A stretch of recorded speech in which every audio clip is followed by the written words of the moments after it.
कहानी का ये 11वां भाग देखने से पहले इसके पहले सभी भाग अवश्य देखें। अधिराज और चांदनी कोर्ट पहुंच गए थे। चांदनी की गोद में नंदू भी थी।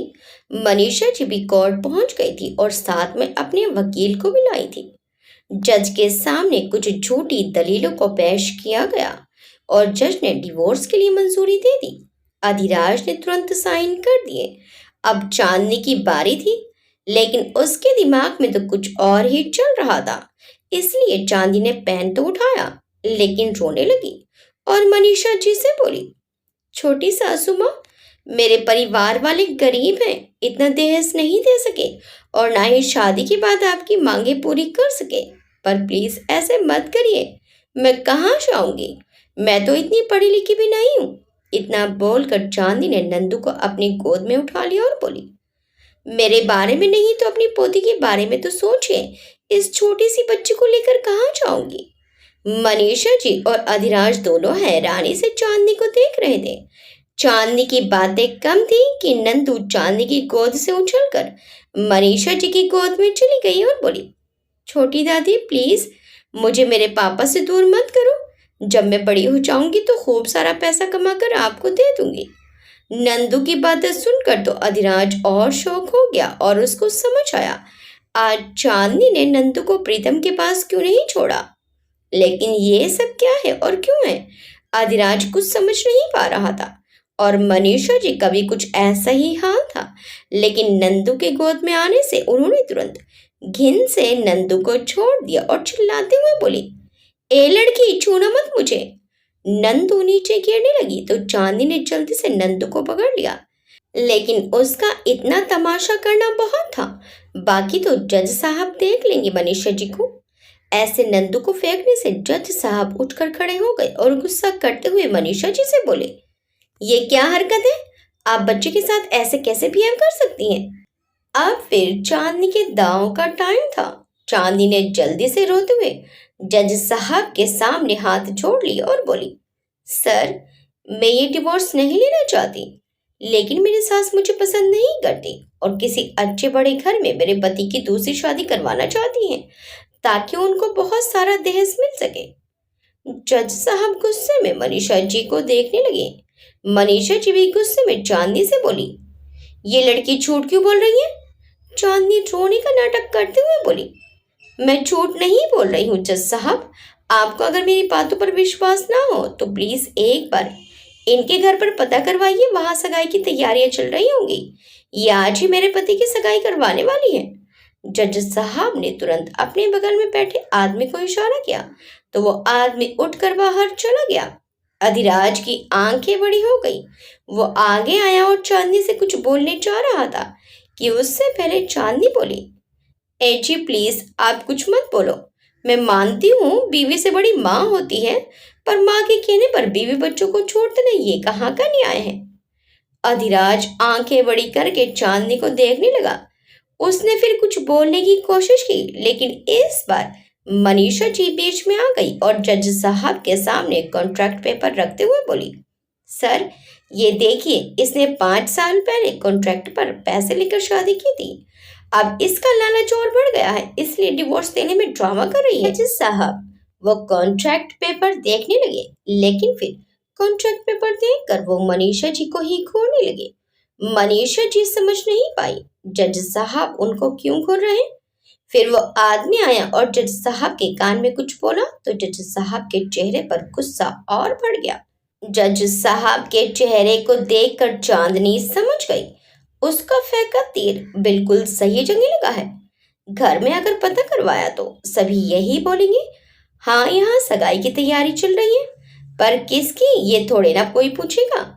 इसलिए चांदनी तुरंत फिर अपना दांव चलते हुए बोली, सर आपने कॉन्ट्रैक्ट तो पढ़ ही लिया होगा और सच भी जान गए होंगे। रही बात कॉन्ट्रैक्ट पर शादी करने की, तो उस समय इन्होंने मुझे ब्लैकमेल किया था। इनको पब्लिक के बीच अपना नाम बड़ा करना था, इसलिए इन्होंने मुझ जैसे गरीब लड़की से अपने लड़के की शादी करवा दी। पर अब आप बताओ, मैं इस छोटी सी बच्ची को लेकर कहाँ जाऊंगी।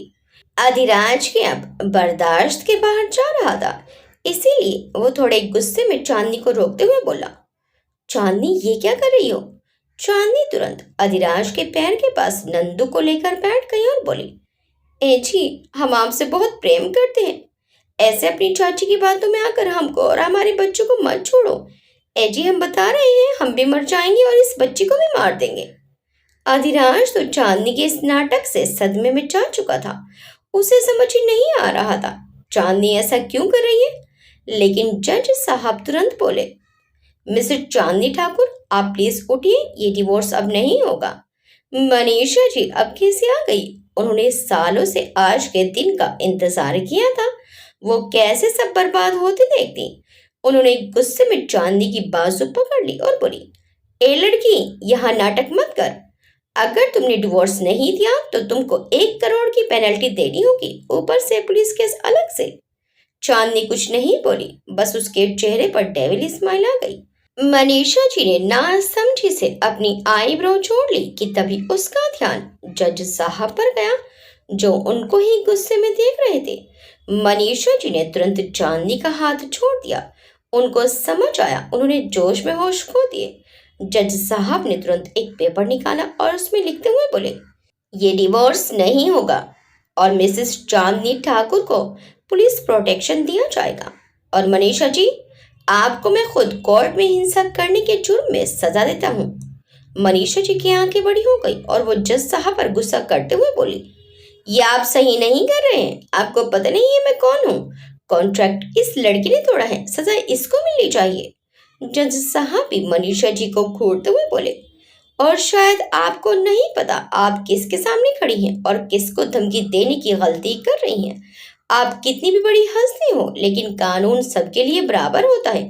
जिस कॉन्ट्रैक्ट की आप बात कर रही हैं, उस कॉन्ट्रैक्ट में ऐसा कुछ नहीं लिखा है जैसा आपने बोला।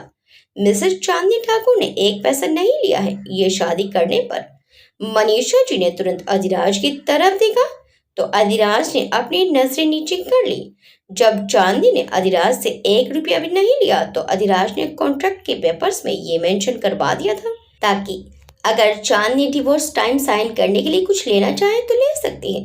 पर चांदनी उस बात का यहाँ ऐसे यूज करेगी, ये अधिराज ने नहीं सोचा था। अभी मनीषा जी की चाल उन पर ही भारी पड़ गई थी। अधिराज उदास था, लेकिन चांदनी खुश थी और उसने मनीषा जी को एक नजर देखकर आंख भी मार दी थी। जज साहब फिर मनीषा जी से बोले, आपको 24 घंटे के लिए जेल में रखा जाएगा, ऊपर से 50,000 की पेनल्टी अलग से, और बाकी मिसेस चांदनी ठाकुर आपके ऊपर केस करना चाहे तो कर सकती हैं। मनीषा जी की आंखें बड़ी हो गई। चांदनी तुरंत बोली, नहीं सर, बस मुझे मेरे पति मिल जाए और कुछ नहीं चाहिए। हम एक परिवार हैं, थोड़ी बहुत अनबन तो होती रहती है। अपने घर की बातें कोर्ट तक ले जाना सही नहीं है। जज साहब मनीषा जी को देखते हुए बोले, देखा आपने, चंद पैसों के लिए आप इतनी अच्छी बहू को अपने बेटे से दूर करना चाहती हैं। मनीषा जी ने अपनी मुट्ठी बंद कर ली, लेकिन वो अभी कुछ बोली नहीं। अगर अभी कुछ और बोलती तो जज साहब उनकी सजा और बढ़ा देते। जज साहब ने फिर लेडी कांस्टेबल को बुलाया और मनीषा जी को वहां से ले जाने को बोला। चांदनी भी अधिराज के साथ बाहर आ गई, लेकिन बाहर आते ही अधिराज चांदनी पर बरस पड़ा। ये क्या किया तुमने और क्यों किया? चांदनी ने मुंह टेढ़ा कर लिया और बोली, आप दानवीर हो पर मैं नहीं हूं, और भूलिए मत, लीगली ये सारी प्रॉपर्टी की 80% की मालकिन मैं हूं और मैं अपना हक कतई नहीं छोड़ने वाली हूं। अधिराज चांदनी को घूरते हुए बोला, देखो, मैं तुम्हें तुमसे ज्यादा जानता हूं। तुम्हें इन पैसों से कोई प्यार नहीं है, तो साफ साफ बताओ क्या बात है, क्यों किया तुमने ये सब? चांदनी बोली, मुझे आदत हो गई है इस लग्जरी लाइफ की। मैंने इतना समय गरीबी में बिताया है, अब मैं आगे फिर से वही जीवन नहीं जीना चाहती, इसलिए। और वैसे भी मैंने आपकी चाची पर कोई केस नहीं किया है। जैसे अभी तक सब चलता आ रहा था वैसे ही चलेगा। अधिराज ने गुस्से में चांदनी को देखा और उसके हाथों से नंदू को लेते हुए बोला, विश्वास नहीं हो रहा है तुम्हारी बातों पर। मुझे नहीं पता तुमने ये सब क्यों किया, लेकिन तुमने ये अच्छा नहीं किया और मैं अपना वादा नहीं तोड़ता। अगर डिवोर्स नहीं हुआ तो मैं ऐसे ही सब छोड़कर चला जाऊंगा। मुझे ऐसी कोई चीज नहीं चाहिए जिसके लिए परिवार टूटे। जब तुम्हारी जरूरतें इन पैसों से पूरी हो जाए, या फिर तुम मुझे सच बताकर मेरे साथ चलना चाहो तो आ जाना। मैं रात तक तुम्हारा इंतजार करूंगा, वरना चला जाऊंगा। तुम्हारे पास रात तक का समय है। इतना बोलकर अधिराज नंदू को लेकर चला गया। चांदनी अधिराज को जाते देख रही थी। उसकी आंखों में प्यार और विश्वास के आंसू थे।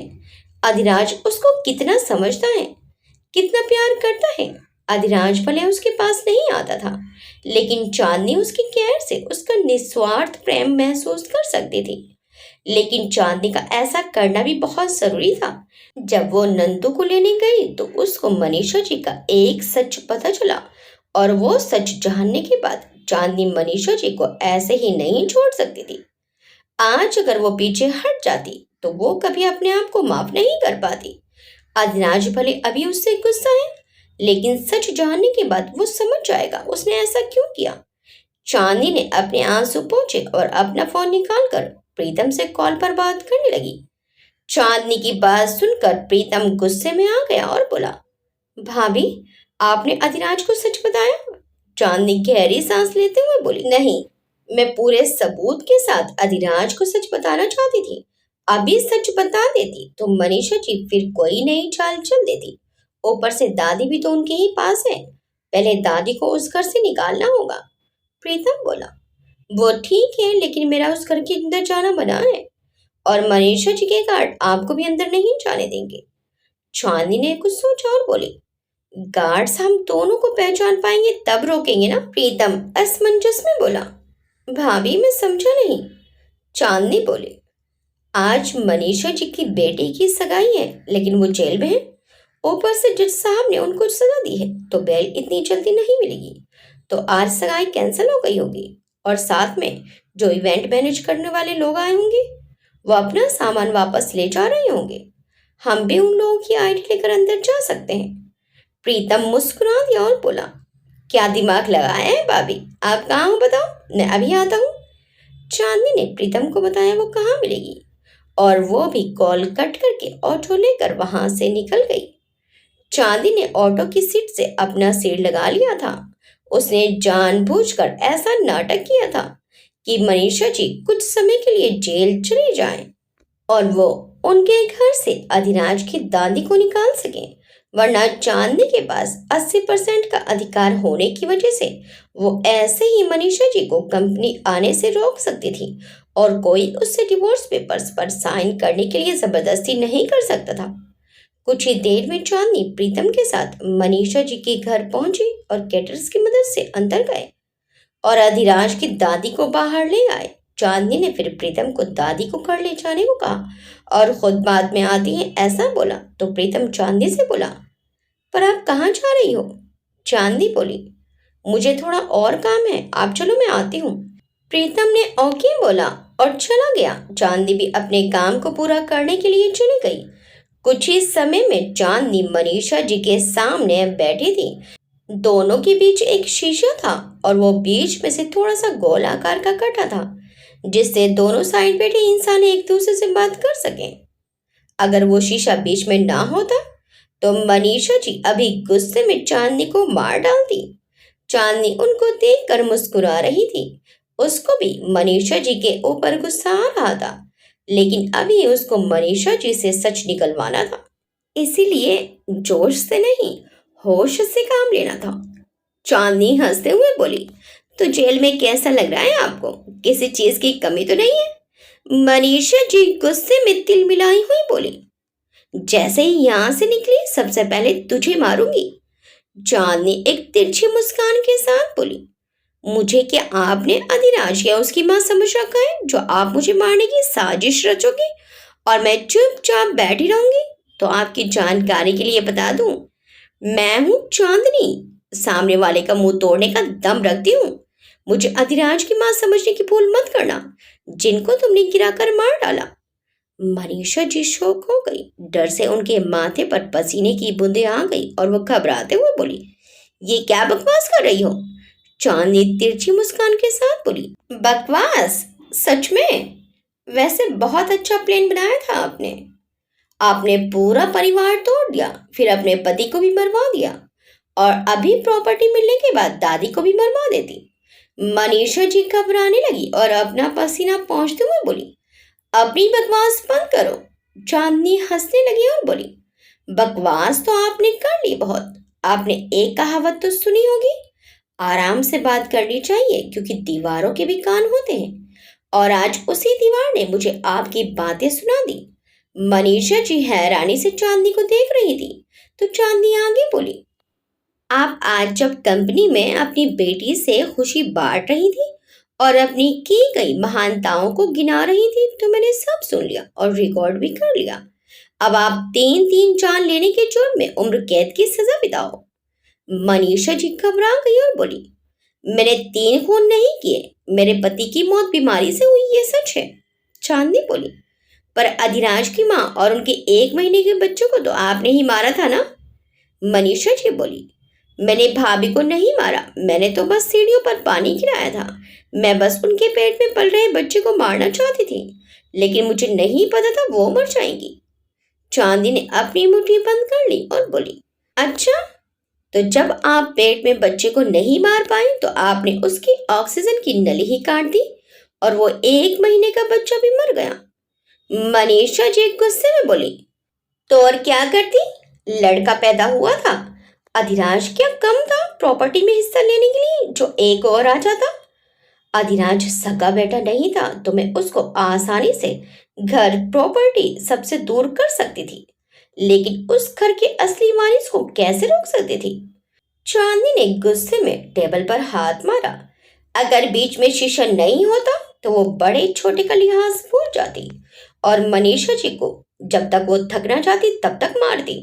चांदनी गुस्से में थी, लेकिन मनीषा जी कुछ सोचकर बोली, तो तुम मुझे यहाँ उस रिकॉर्डिंग के लिए ब्लैकमेल करने आई हो, तो तुम्हें प्रॉपर्टी का बस 80% नहीं पूरा 100% चाहिए है ना, तभी तुमने ये सब खेल रचा।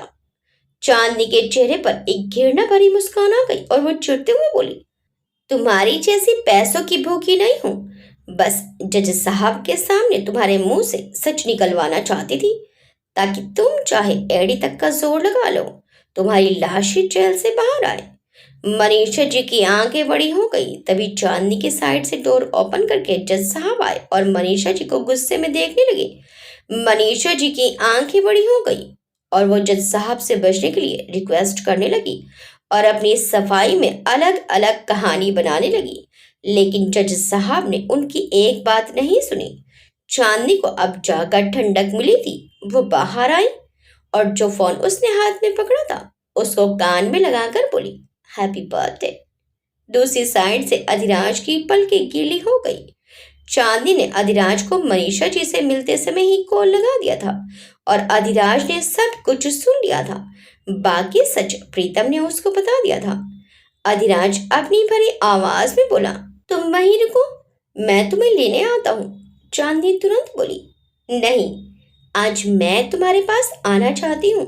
ये तो तुम्हारी बर्थडे का छोटा सा गिफ्ट था, एक बहुत बड़ा सरप्राइज देना है तुम्हें। तुम घर पर ही रुको, मैं बस आधे घंटे में आती हूँ। बोलकर चांदी ने कॉल कट कर दिया। अधिराज भी अपनी दादी के सीने से लग गया। उसकी दादी अब बहुत बूढ़ी हो चुकी थी, कुछ बोल नहीं सकती थी, पर अधिराज का दर्द महसूस कर सकती थी। वो मनीषा जी की हरकतें बहुत पहले ही जान गई थी, इसलिए उन्होंने अधिराज की वाइफ के नाम सारी प्रॉपर्टी की थी, क्योंकि वो अधिराज को भी अच्छे से जानती थी। अधिराज भावनाओं में बहकर खुशी खुशी सब कुछ मनीषा जी को दे देगा। दूसरी तरफ चांदनी आज बहुत खुश थी। वो अधिराज से बहुत प्यार करने लगी थी और अब वो उससे शादी करके एक खुशहाल जीवन उसके साथ जीना चाहती थी। वो खुशी खुशी एक ज्वेलरी शॉप में आई और अधिराज के लिए एक रिंग ली, कुछ रेड रोज लिए और घर के लिए निकल गई।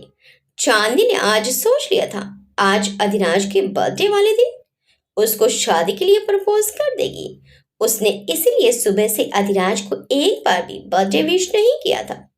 अधिराज ने कई बार घुमाकर उसको बताया भी था कि आज उसका बर्थडे है, पर चांदनी अनजान बनती रही। लेकिन अभी अधिराज बहुत हर्ट था, इसलिए उसने उसको विश किया और सरप्राइज के बारे में बताया ताकि अधिराज कुछ अच्छा फील करे। आधे घंटे बाद अधिराज बार बार डोर की तरफ देख रहा था, लेकिन चांदनी नहीं आई। अधिराज ने चांदनी को कॉल किया, लेकिन उसका नंबर ऑफ जा रहा था। आधे घंटे से 1 घंटा हो गया। 1 से 4 पर चांदनी नहीं आई तो अधिराज परेशान हो गया और चांदनी को ढूंढने के लिए निकल गया। कुछ घंटे बाद एक सुनसान रास्ते पर उसको चांदनी रोड पर खड़ी गाड़ी रोकती दिखाई दी। अधिराज की जान में जान आई। उसने जल्दी से चांदनी के सामने गाड़ी रोकी और गाड़ी से बाहर आकर भागकर चांदनी के पास आया और उसको हक करते हुए बोला, थैंक गॉड तुम सही हो। लेकिन तुम यहाँ क्या कर रही हो? कितनी रात हो गई है, मैं कितना परेशान हो गया था। अधिराज बोले जा रहा था कि चांदनी ने गुस्से में अधिराज को धक्का देकर दूर किया और उसके गाल पर तमाचा लगा दिया। अधिराज शौक हो गया। चांदनी ने फिर जमीन से बड़ा बड़ा सा पत्थर उठा लिया और अधिराज से बोली, कौन हो तुम? क्यों मुझसे चिपकने की कोशिश कर रहे हो? दोबारा मेरे पास आए तो सिर फोड़ दूंगी। अकेली लड़की समझकर तुम इस सुनसान रास्ते में मेरा फायदा उठाना चाहते हो? तुम्हें शर्म नहीं आती? अधिराज हैरान हो गया। चांदनी ऐसे बिहेव क्यों कर रही है? और चांदनी की आवाज वो भी बदली हुई है। अधिराज शौक में खड़ा चांदनी को देख रहा था। सबसे ज्यादा तो वो चांदनी की आवाज सुनकर हैरान था। ये चांदनी की आवाज नहीं थी, ये तो किसी और लड़की की आवाज लग रही थी। लेकिन चांदनी किसी और लड़की की आवाज में कैसे बोल सकती थी? कि तभी उस रोड से एक और गाड़ी गुजरने लगी तो चांदनी भागकर आगे आई और गाड़ी रोकने की कोशिश करने लगी, लेकिन गाड़ी नहीं रुकी। चांदनी बहुत परेशान थी कि उसका फोन बजा। चांदनी ने तुरंत फोन उठाया और बोली, माँ आप परेशान मत हो, मैं आ रही हूँ। पैसों का इंतजाम हो गया है, आप डॉक्टर को बोलो छोटी का ऑपरेशन करने को, मैं पैसे लेकर आ रही हूँ। अधिराज को चांदनी की बातों से शौक पर शौक लग रहा था। माँ, बहन, ऑपरेशन, ये सब क्या था? वो कुछ समझता कि चांदनी समय की कमी को समझते हुए कुछ सोचकर वापस से अधिराज के पास आई और अपने हाथ जोड़कर बोली, सॉरी सर, मैंने आपको मार दिया, लेकिन सर मेरा भी जाना बहुत जरूरी है। मेरी बहन हॉस्पिटल में है, उसका ऑपरेशन होना है। अगर समय से हॉस्पिटल में पैसे जमा नहीं किए तो मेरी बहन मर जाएगी। मैं कैब बुक करके जा रही थी, लेकिन कैब खराब हो गई। उस कैब वाले ने बोला वो अभी मैकेनिक लेकर आ रहा है, लेकिन अभी तक आया नहीं। आपको विश्वास नहीं है तो वो देखिए, वो खराब कैब खड़ी है। मुझे जल्द से जल्द हॉस्पिटल पहुंचना है। सर प्लीज मैं आपसे हाथ जोड़कर सॉरी बोलती हूँ, मेरी गलती को माफ कर दीजिए और प्लीज मुझे हॉस्पिटल तक छोड़ दीजिए। अधिराज ने नजरें घुमाकर देखा तो वहां कैब खड़ी थी। अधिराज को कुछ समझ नहीं आ रहा था, लेकिन चांदी की बातों से लग रहा था सच में किसी की जान की बात है। वो बाद में देख लेगा माशरा क्या है, अभी जान बचाना ज्यादा जरूरी है। इसलिए वो बोला, चलिए मैं छोड़ देता हूँ। चांदनी जल्दी से गाड़ी की पीछे वाली सीट पर बैठ गई। अधिराज भी ड्राइविंग सीट पर आकर बैठ गया और ड्राइव करने लगा। वो बार बार मिरर से चांदनी को देख रहा था, जो डर घबराहट से बार बार अपने बैग को कसकर पकड़ रही थी और विंडो से बाहर बार बार रास्ता देख रही थी कि चांदनी जल्दी से बोली, सर थोड़ा तेज चलाइए।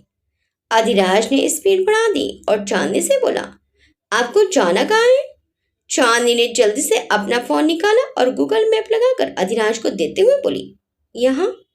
अधिराज ने मैप देखा तो ये किसी हॉस्पिटल का एड्रेस था जो काफी दूर था, लेकिन ये चांदनी का फोन नहीं था, ये किसी और का फोन था। चांदनी किसी और का फोन लेकर क्यों घूम रही है? पर अभी अधिराज चांदनी से कुछ पूछ भी तो नहीं सकता था, इसलिए शांत रहा। कुछ घंटे बाद अधिराज ने हॉस्पिटल के बाहर गाड़ी रोकी तो चांदनी तुरंत उधर कर भाग गई। अधिराज भी चांदनी के पीछे चला गया। चांदनी भागकर ऑपरेशन रूम के बाहर आई तो एक बड़ी उम्र की औरत सीना पीट पीट कर रो रही थी।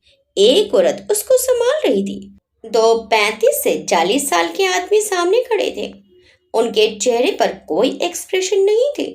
चांदनी भागकर उस लेडी के पास आई और बोली, माँ क्या हुआ, आप ऐसे क्यों रो रही हो? छोटी ठीक है ना? वो लेडी और वहां खड़े सभी लोग चांदनी को हैरानी से देखने लगे। अधिराज भी थोड़ी दूरी पर खड़ा समझने की कोशिश कर रहा था, आखिर चल क्या रहा है। वो लेडी सुमन जी कुछ बोलती उससे पहले ऑपरेशन रूम से नर्स बाहर आई और बोली, आप लोग कब पैसा जमा करेंगे? पेशेंट की हालत बिगड़ती जा रही है।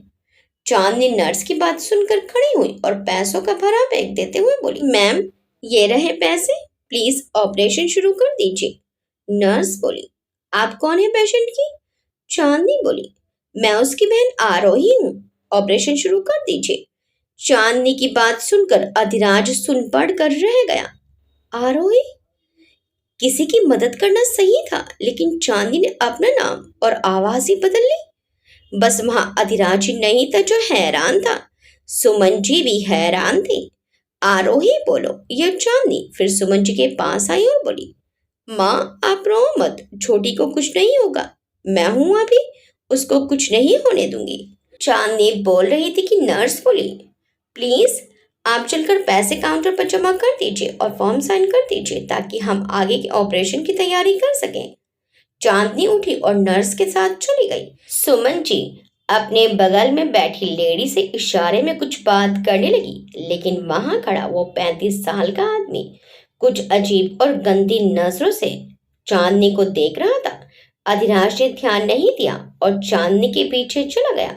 चांदनी ने पैसे जमा किए और कुछ फॉर्मेलिटी पूरी की और वापस सुमन जी के पास जाने के लिए पलटी तो अधिराज उसके सामने ही खड़ा था। चांदनी अधिराज को देखकर हाथ जोड़कर बोली, sir thank you so much, आपने मेरी बहुत मदद की। आपका एहसान मैं कभी नहीं चुका सकती। अगर आप सही समय पर मेरी मदद नहीं करते तो आज मेरी बहन जिंदा नहीं बच पाती। अधिराज सीरियस चेहरे के साथ बोला, तुमने अपना नाम क्या बताया? चांदनी बोली, sir Aarohi. Thank you sir. बोलकर चांदनी जाने लगी तो अधिराज ने उसका हाथ पकड़कर रोक लिया और वापस अपने सामने खड़ा करते हुए बोला, ये सब क्या नाटक है? चांदनी ना समझे से अधिराज को देखने लगी और बोली, सॉरी सर, मैं समझी नहीं, आप बोलना क्या चाहते हैं? अधिराज बोला, देखो मैं अभी सीरियसली बहुत परेशान हो चुका हूँ, तुम्हें मदद करनी थी कर दी, अब घर वापस चलो। चांदी भी सीरियस हो गई और बोली, सर आप ये क्या बोल रहे हैं? मेरा घर यहाँ है गांव में, आप और किस घर की बात कर रहे हैं? अधिराज चिढ़कर बोला, देखो चांदी मुझे परेशान मत करो। चांदी तुरंत बोली, चांदी सर मेरा नाम आरोही है, आप मुझे चांदी क्यों बोल रहे हैं?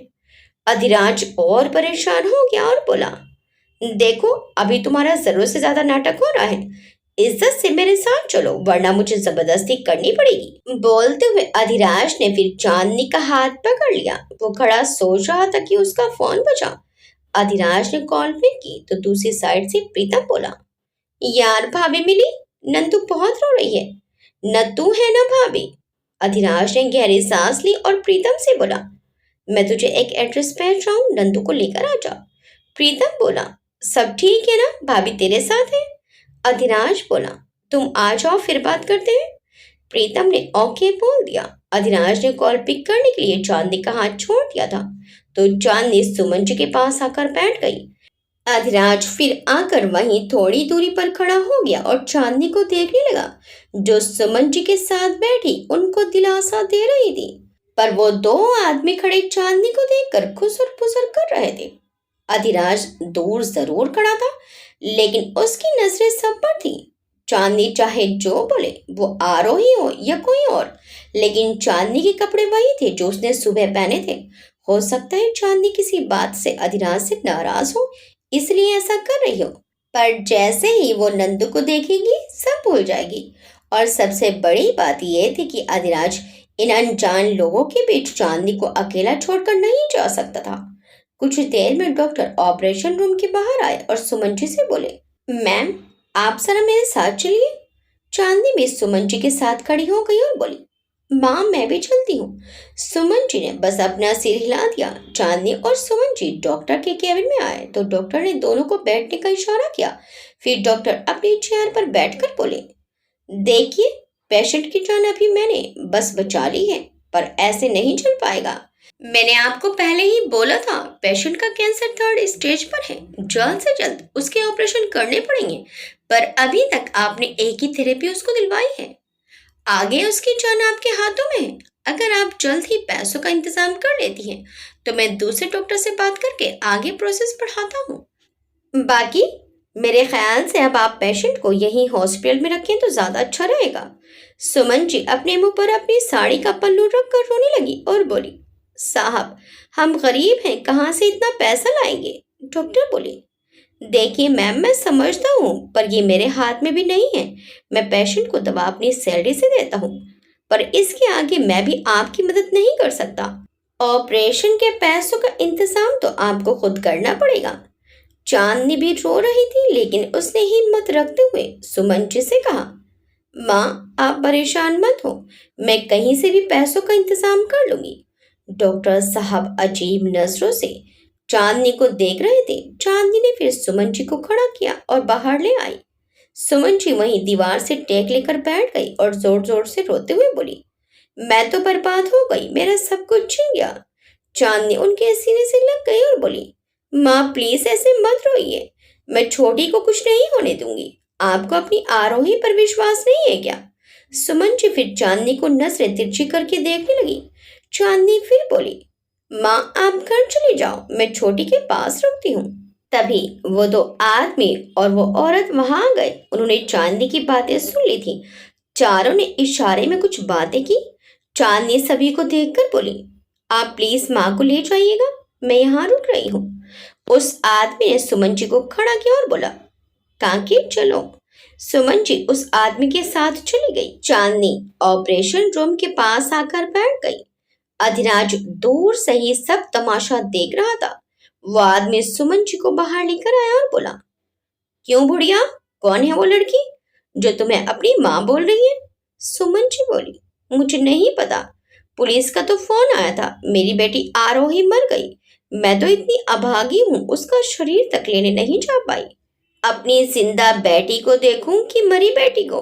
बेटा थोड़ा सा एहसान कर दो, मेरी बेटी का शरीर ले आओ, वरना वो पुलिस वाले मेरी बेटी को लावारिस समझकर दफना देंगे। उस आदमी जग्गू के चेहरे पर एक शातिर मुस्कान आ गई और वो बोला, ले आऊंगा तुम्हारी बेटी की लाश, पर उसके बदले मुझे क्या मिलेगा? सुमन जी घबरा गई और बोली, बेटा तुम तो सब देखने वाले हो, मेरे पास देने को कुछ नहीं है। जग्गू बोला, तुम्हारे खेत तो हैं, तुम अपने खेत मेरे नाम कर दो। सुमन जी को एक झटका सा लगा। वो पहले से जानती थी जग्गू की नजर उनके खेत पर थी। जग्गू बड़ा जमींदार था, उसके खेत और सुमन जी का खेत जुड़े हुए थे, जिसकी वजह से जग्गू चाहता था वो खेत भी उसको मिल जाए और वो एक साथ ज्यादा खेती कर सके। सुमन जी मना करते हुए बोली, हमारी रोजगारी का एक ही साधन है, वो भी मैं तुम्हें कैसे दे सकती हूँ?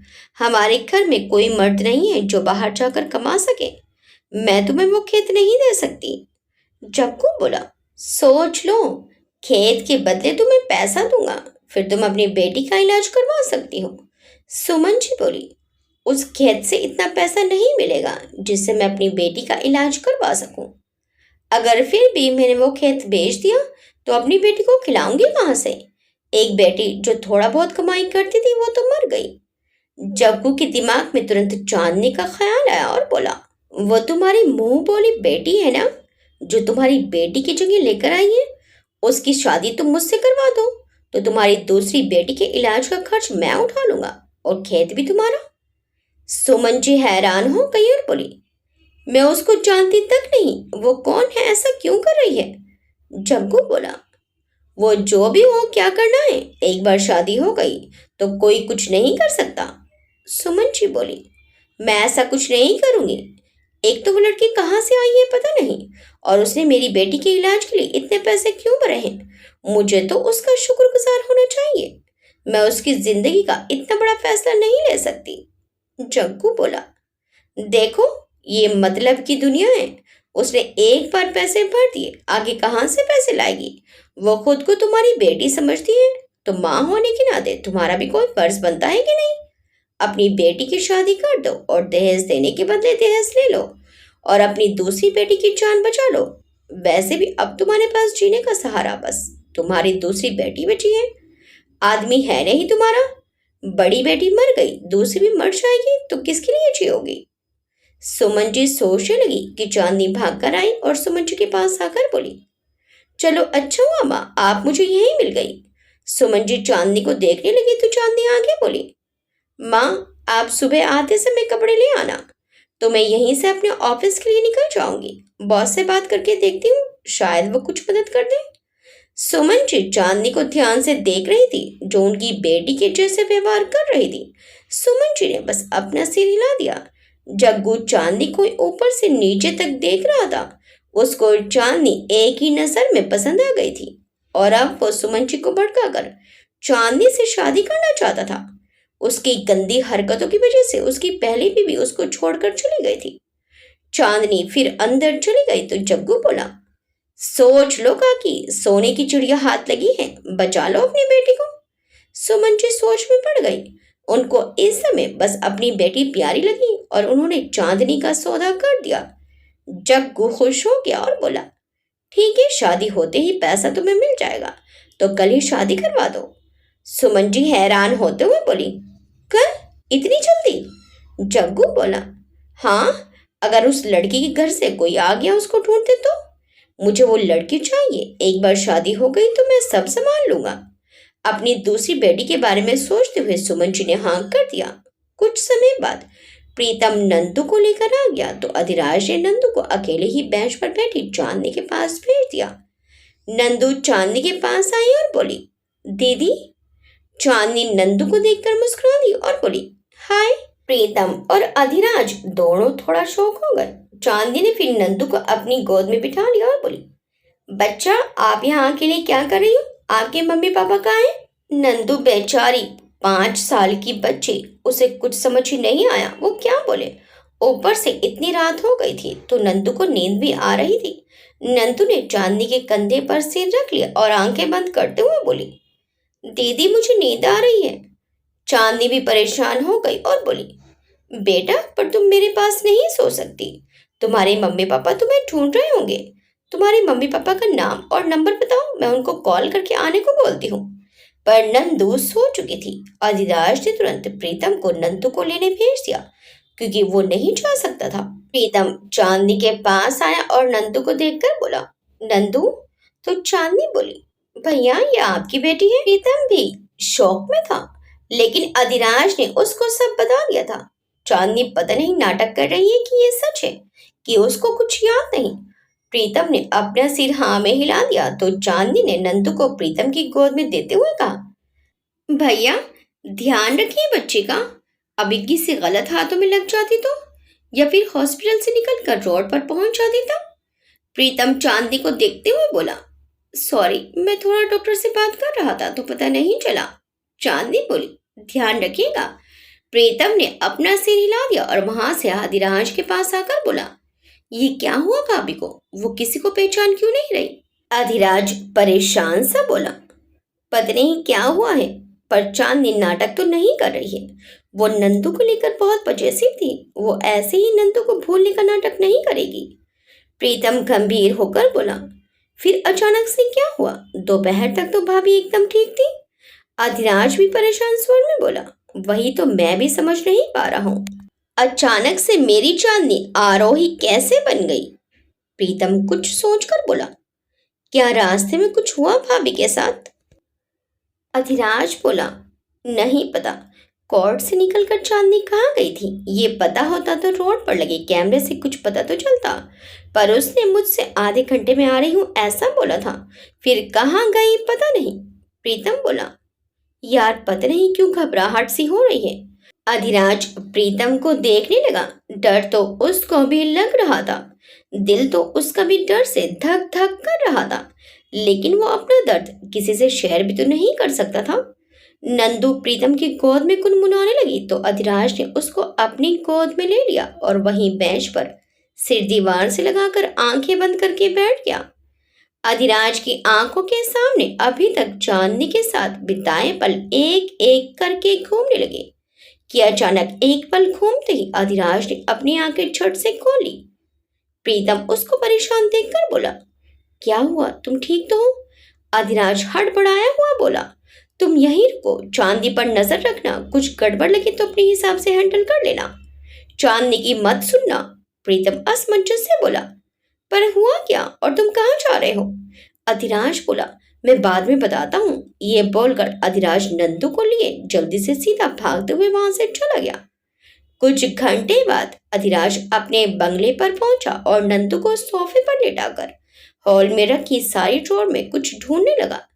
अधिराज इतना घबराया हुआ था कि उसने सारा हॉल बिखेर दिया था, पर वो जो ढूंढ रहा था उसको वो मिल गया। ये चांदनी की रिपोर्ट थी जो उसके बेहोश होने पर उसके सारे टेस्ट किए गए थे। लेकिन उस समय अधिराज बहुत बिजी था और उस समय उसके और चांदनी के रिलेशन भी अच्छे नहीं थे। और उसके बाद वो कोमा में चला गया, तो वो इस रिपोर्ट को पढ़ ही नहीं पाया। बाद में सब अच्छा हो गया तो वो भूल ही गया। अधिराज ने जल्दी से रिपोर्ट ओपन की, लेकिन रिपोर्ट में क्या लिखा था उसको ज्यादा समझ नहीं आया। डॉक्टर की लैंग्वेज ही अलग होती है। वो तो बस दवा बनाता था, कोई डॉक्टर तो था नहीं जो सब समझ पाता। ऊपर से इतनी सारी रिपोर्ट थी, पर वो अभी डॉक्टर के पास नहीं जा सकता था। नंदू अकेली थी, इसलिए उसने डॉक्टर को ही घर बुला लिया। लेकिन जब तक डॉक्टर घर नहीं आए, अधिराज की जान हलक में ही अटकी रही। डॉक्टर आए तो अधिराज ने उनको तुरंत सारी रिपोर्ट दी और बोला, डॉक्टर प्लीज बताइए इस रिपोर्ट में क्या है। डॉक्टर सारी रिपोर्ट देखने लगे और फिर कुछ गंभीर होते हुए बोले, पेशेंट का क्या बिहेव है, क्या वो आप मुझे बता सकते हैं।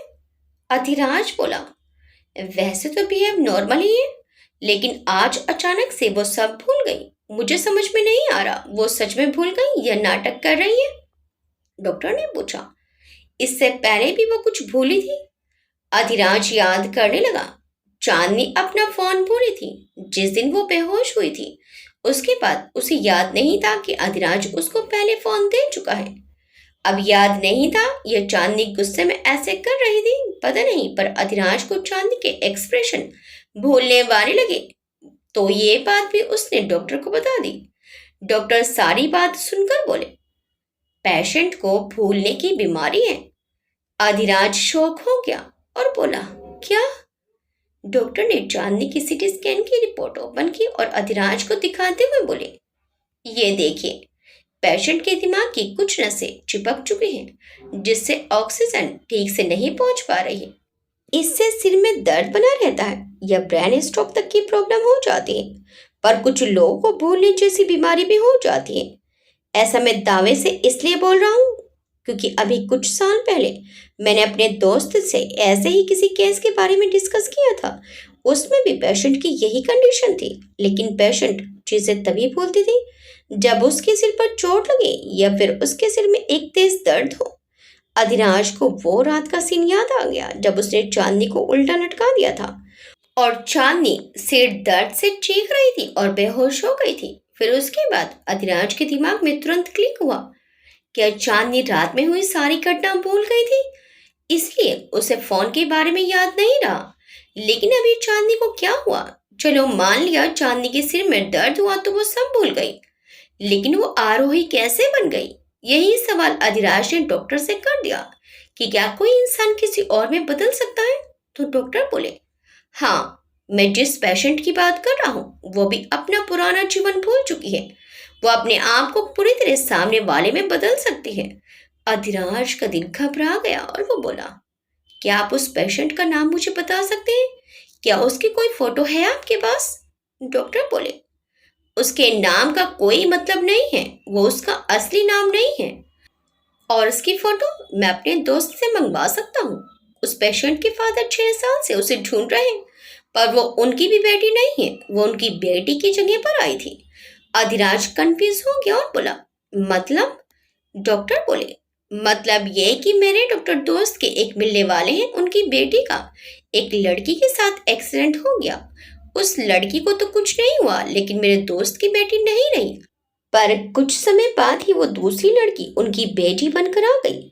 वो बिल्कुल वैसे ही बिहेव करती थी जैसे उनकी बेटी रहती थी। उसका नाम पलक था। वो दोस्त भी अकेला था, तो उसने पलक को अपनी असली बेटी बना लिया। दोनों 6 साल साथ रहे, लेकिन एक दिन पलक गिर गई तो उसके सिर में चोट आई। उसके बाद वो अपने पिछले 1 महीने की सारी चीजें भूल गई। फिर हम सबको उसकी बीमारी के बारे में पता चला और ये भी पता चला वो लड़की मेरे दोस्त की बेटी पलक से आखिरी बार मिली थी, उससे बातें की थी। मेरे दोस्त की बेटी पलक ने उस लड़के से कुछ बातें की और एक लॉकेट दिया उसके पापा को देने के लिए, और दूसरी लड़की के दिमाग पर ऐसा असर हुआ कि उसने असली पलक की जगह ले ली। हम सब उसका इलाज कर रहे थे। उसके बारे में हमें कुछ भी पता नहीं था कि वो कहाँ से आई थी और उसकी मेडिकल हिस्ट्री जानना बहुत मुश्किल था। बस हम लोग करंट सिचुएशन के हिसाब से ही इलाज कर सकते थे। लेकिन इलाज शुरू होते ही पलक अचानक से गायब हो गई। हम सब ने उसको बहुत ढूंढा पर वो मिली नहीं। अधिराज की घबराहट बढ़ती जा रही थी।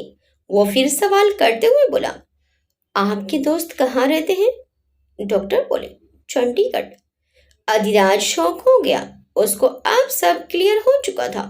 चांदनी मतलब पलक का निक्की के साथ एक्सीडेंट या कुछ भी हुआ होगा जिससे चांदनी के सिर में चोट आई। निक्की ने भी चांदनी को अपने बारे में बताया होगा और चांदनी पलक से निक्की बन गई। और मंजीत और निक्की ने एक दूसरे को देखा नहीं था तो मंजीत ने चांदनी को ही निक्की समझा। और जब मिस्टर बलबीर को पता चला मंजीत और चांदनी के बारे में तो उन्होंने निक्की को मारने की कोशिश की। लेकिन इत्तेफाक से कैसे भी निक्की हॉस्पिटल पहुंच गई होगी और उस समय मिस्टर बलबीर को निक्की मरी हुई लगी होगी पर वो जिंदा थी और किसी चांदी नाम की लड़की से मिली और दिल्ली पहुंची और दिल्ली में वो अधिराज से मिली। फिर अधिराज के छोड़ने के बाद वो फिर नंदू की बहन चांदी से मिली होगी और वो नंदू की बहन चांदनी बन गई। और अब शायद कल वो किसी आरोही नाम की लड़की से मिली होगी तो वो अब आरोही बन गई। अधिराज ने सब सोचते हुए अपना सिर पकड़ लिया। लेकिन उसके मन में फिर भी एक सवाल था तो वो अपना सवाल डॉक्टर से करते हुए बोला, पर सर, किसी एक इंसान को पूरी तरह दूसरे में बदलना कैसे मुमकिन है? डॉक्टर बोले, मुमकिन है। आपने एक चीज नोटिस की, ये पेशेंट सिर्फ लड़कियों के ही रूप लेती है। क्या लड़कों के एक्सीडेंट नहीं होते? अधिराज फिर सोच में पड़ गया। बात तो सही थी।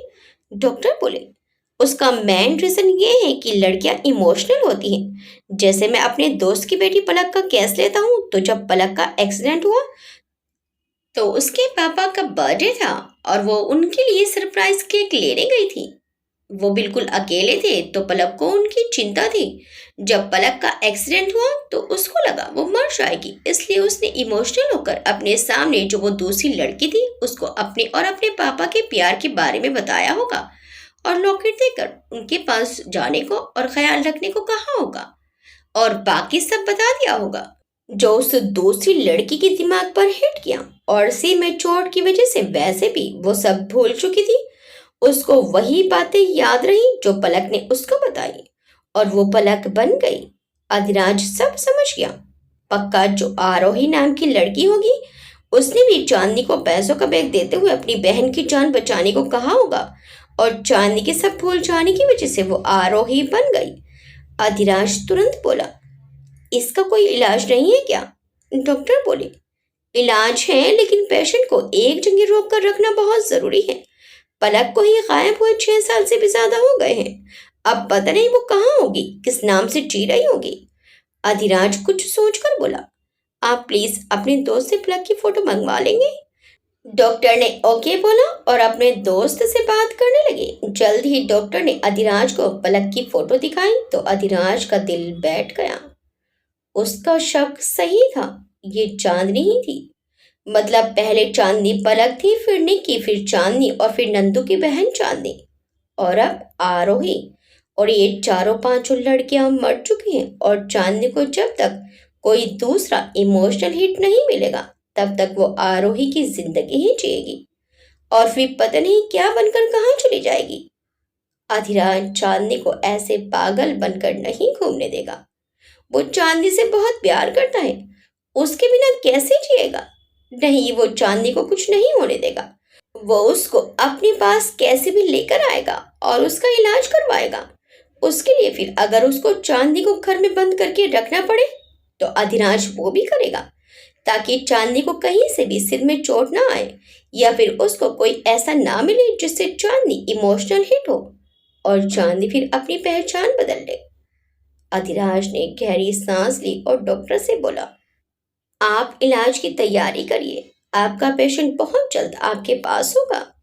डॉक्टर हैरानी से बोले, क्या आप पलक को जानते हैं? अधिराज बोला, जी, अब पलक मेरी वाइफ चांदनी बन चुकी है। डॉक्टर काफी शौक थे। अधिराज आगे बोला, और इस बार वो कहीं भागकर नहीं जा पाएगी। मैं चाहता हूँ आप उसको ठीक करने के लिए जो कर सकते हैं करें। मुझे मेरी वाइफ एकदम नॉर्मल चाहिए। डॉक्टर ने अपना सिर हिला दिया और बोली, अगर उसका एक जगह रोककर इलाज किया जाए तो वो ठीक हो सकती है। फिर वो अपनी नॉर्मल लाइफ आराम से जी सकती है। डॉक्टर अधिराज से बात करके चले गए। अधिराज अपना सिर पकड़कर बैठ गया। चांदनी किसी के लिए नुकसानदेह नहीं थी, लेकिन यह खुद उसके वजूद के लिए सही नहीं था। कोई भी उसका फायदा अपने तरीके से उठा सकता था। कुछ समय बाद सुबह हो चुकी थी। अधिराज ने नंदू को रेडी किया और हॉस्पिटल के लिए निकल गया। हॉस्पिटल उसके बंगले से बहुत दूर था। उसको पहुंचने में दोपहर हो गई। अधिराज हॉस्पिटल पहुंच गया और उसने ये भी सोच लिया था वो कैसे चांदनी को वापस लाएगा। लेकिन वहां पहुंचकर उसको एक और झटका लगा। सुमन जी चांदनी से जग्गू से शादी की बात कर रही थी। सुमन जी ने चांदनी को उसकी छोटी बहन की जिंदगी का हवाला दिया और चांदनी अपनी बहन की जान के लिए जग्गू से शादी करने को तैयार हो गई। अधिराज को गुस्सा तो बहुत आया। कैसे मतलबी लोग थे, अपनी बेटी के लिए किसी अनजान का सौदा कर दिया। खुद की बेटी होती तो क्या उसका भी सौदा कर देते। पर दुनिया का यही दस्तूर है, लोग बस अपना कटा हाथ देखते हैं, किसी दूसरे का फूटा सिर नहीं। जग्गू को पहले से पता था चांदनी शादी के लिए हाँ कर देगी, इसलिए उसने मंदिर में ही शादी की तैयारी करवा कर रखी थी। सुमन जी भी चांदनी को मना कर मंदिर ले आई। अधिराज को चांदनी को रोकने का या फिर समझाने का मौका ही नहीं मिला। एक तो समस्या ये थी कि अब अधिराज चांदनी के लिए अनजान था। वो उसके साथ जबरदस्ती नहीं कर सकता था, बात बिगड़ सकती थी। अधिराज का मन तो सुमन जी को जेल भेजने का था, लेकिन अभी उसकी कोठी फंसी थी। सुमन जी के हाथ में चांदी थी। उसने कोई कदम उठाया तो चांदनी हाथ से निकल जाएगी और वो ऐसा कभी नहीं होने देगा। उसकी जान तो चांदनी में बसती है। वह कुछ भी करेगा पर चांदनी को अपने से दूर नहीं जाने देगा। आगे क्या होगा? अधिराज अब क्या करेगा? वो चांदनी की शादी होने से कैसे रोकेगा? क्या चांदनी अधिराज के साथ वापस जा पाएगी? अब इन दोनों के बीच फिर से प्यार का रिश्ता बन पाएगा या नहीं, देखिए इस कहानी के अगले भाग में। आपको ये कहानी कैसी लगी हमें कमेंट्स करके जरूर बताइएगा। वीडियो अच्छी लगी तो वीडियो को लाइक शेयर सब्सक्राइब करना मत भूलिएगा। मिलते हैं इस कहानी के अगले भाग में। Till then bye bye.